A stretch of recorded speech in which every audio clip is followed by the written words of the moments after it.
So another day, another kwentuhan mga ka-station. And marami tayong gagawin today.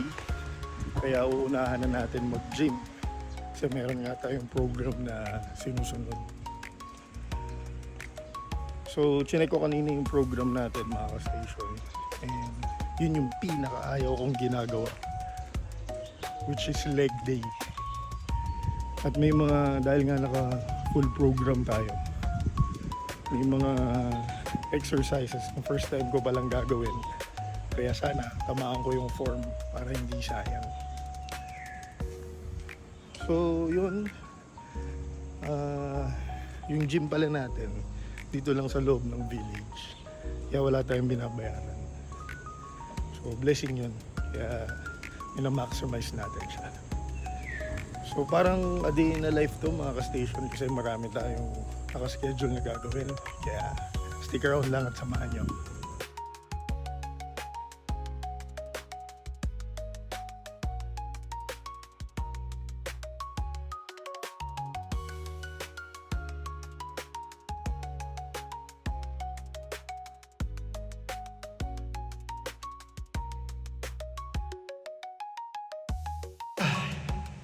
Basta yung program natin today, grabe. Kapagod.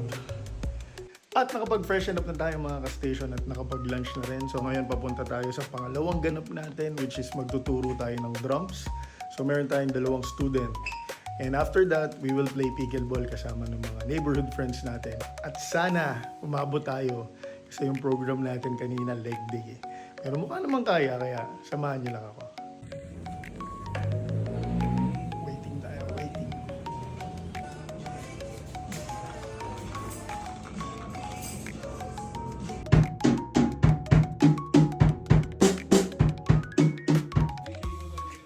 Third ganap, pickleball. Sarap eh, no?